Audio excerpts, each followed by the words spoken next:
السلام علیکم ناظرین، آج ہم سورہ فجر کے بارے میں جانیں گے۔ سورہ فجر جو کہ مقدس قرآن کی 89ویں باب کے طور پر کھڑی ہے، ایک گہری اور زبردست عبارت کی نمائندگی کرتی ہے جس نے ان گنت صدیوں سے اپنے مومنین کے دلوں اور دماغوں کو مسلسل مسحور اور تسلی بخشی ہے۔ کل 30 آیات کے ساتھ یہ سورت مکہ سے شروع ہونے والی اہم موضوعات جیسے کہ آنے والے یوم جزا، دنیاوی دولت کے عارضی اور عارضی نوعیت اور اخلاقی سالمیت کو برقرار رکھنے کی بنیادی اہمیت کے بارے میں تفصیل سے تحقیق کرتی ہے۔ سورہ محض ایک روحانی رہنما نہیں ہے، اس کی قدر و روحانی روشنی خیالی سے بالاتر ہے، ایسے فوائد کی پیشکش کرتی ہے جو نفسیات اور ادراک کے دائروں میں پہنچان اور تعریف حاصل کرتے ہیں۔ اس ویڈیو کے ذریعے ہمارا مقصد ان وسیع اور متوازی فوائد پر روشنی ڈالنا ہے اور ان کی وضاحت کرنا ہے جو لوگ سورہ فجر کے ساتھ گہرائی اور مسلسل مشغول رہنے سے حاصل کر سکتے ہیں۔ بہتر ذہن سازی اور خود کی عکاسی۔ سورہ فجر کا آغاز مختلف فطری مظاہر کے متضاد حوالے جات کے ساتھ ہوتا ہے جن میں الفجر مخصوص قابل ذکر اور ڈھکی ہوئی رات شامل ہیں۔ یہ احتیاط سے منتخب کردہ عناصر ثواب دیدی نہیں ہیں، وہ طاقتور استعاروں کے طور پر کام کرتے ہیں جو قارئین اور پیروکاروں کے درمیان روحانی بیداری اور گہری خودشناسی کی تحریک اور حوصلہ افزائی کرتے ہیں۔ ان آیات کی دانستہ اور دھیان سے تلاوت کرنے میں مشغول رہنا ذہن سازی کی ایک بلند اور بہتر حالت کو فروغ دیتا ہے۔ یہ بلند ذہن سازی بدلے میں افراد کو خود کی عکاسی اور خود آگاہی کی گہرائیوں میں جانے کی طاقت دیتی ہے، اپنے اور اپنے ارد گرد کی مکمل تفہیم کو فروغ دیتی ہے۔ اخلاق۔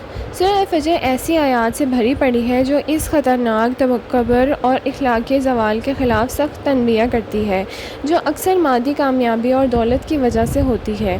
یہ سورت عاجزی اور اخلاقی طرز عمل کی خوبیوں پر زور دیتی ہے، اپنے پڑھنے والوں کے لیے ایک قابل اعتماد اور ثابت قدم اخلاقی کمپاس کے طور پر کام کرتی ہے۔ یہ تمام حالات اور اچھے کردار اور اخلاقی رویے کو برقرار رکھنے کی اہمیت کو تقویت دیتی ہے اور اس کی نشاندہی بھی کرتی ہے۔ قرآن میں بیان کردہ اخلاقی تعلیمات اور اصولوں کو گہرائی میں جاننے کے خواہش مند قارئین کے لیے بہت ہی مناسب اور اچھی صورت ہے۔ تنوع میں کمی۔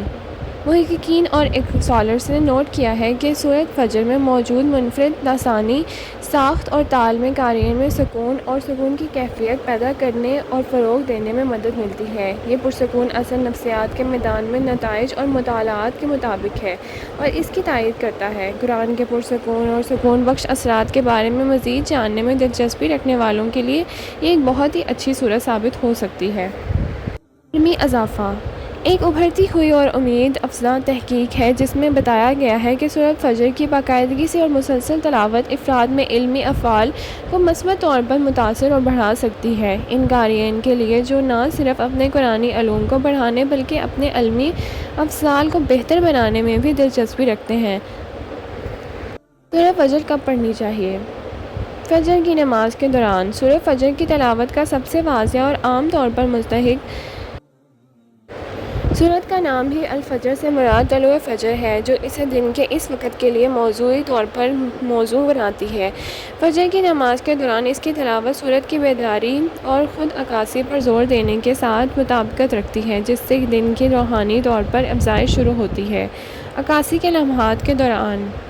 اسلامی روایات مومنین کو غور و فکر اور مراقبے کے لمحات میں مشغول ہونے کی ترغیب دیتی ہیں اور خاص طور پر سحری کے اوقات اور رات گئے تک سورہ فجر اپنے انتشار اور اخلاقی سالمیت کے موضوعات کے ساتھ ایسے عکاسی لمحات کے لیے ایک بہترین متن کے طور پر کام کرتی ہے۔ خصوصی موقع اور واقعات۔ بعض اسلامی روایات زندگی کے اہم واقعات یا خاص موقع جیسے سفر پر نکلنے یا کسی مشکل صورتحال کا سامنا کرنے کے دوران سورۃ الفجر کی تلاوت کی سفارش کرتی ہے۔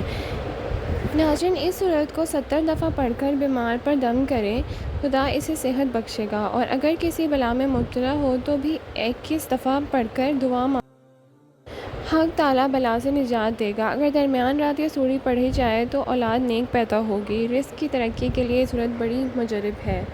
ناظرین، یہ سورت دنیاوی آسانیوں اور آسائشوں کے لیے بہت مؤثر ہے۔ ایک قول کے مطابق یہ سورت مسلمانوں کی حوصلہ افزائی کے لیے نازل ہوئی اور یہ بات ذہن نشین کرائی گئی مال کی فراوانی اور مال کی قلت اللہ تعالیٰ کی آزمائش کی روح ہیں، اس لیے مال کی کثرت سے یہ سمجھ لینا کہ وہ اللہ تعالیٰ کا منظور نظر ہے یا فلاں کی زندگی بسر کرنے والے کے متعلق یہ خیال کرنا کہ وہ اللہ تعالیٰ کی نظروں سے گرا ہوا ہے، کسی طرح بھی درست نہیں۔ یہ دونوں چیزیں انسانوں کی آزمائش کا ذریعہ ہیں۔ جس نے اس کی نعمتوں پر شکر ادا کیا اور مصائب میں صبر کا دامن نہ چھوڑا تو دوبارہ اللہ تعالیٰ اس نے سرخرو اور کامیاب کر دے گا انشاءاللہ۔ اللہ پاک ہم سب کو اس کی توفیق عطا فرمائیں کہ ہم اپنی روزمرہ کی زندگی میں سورہ الفجر کو شامل کر سکیں، آمین۔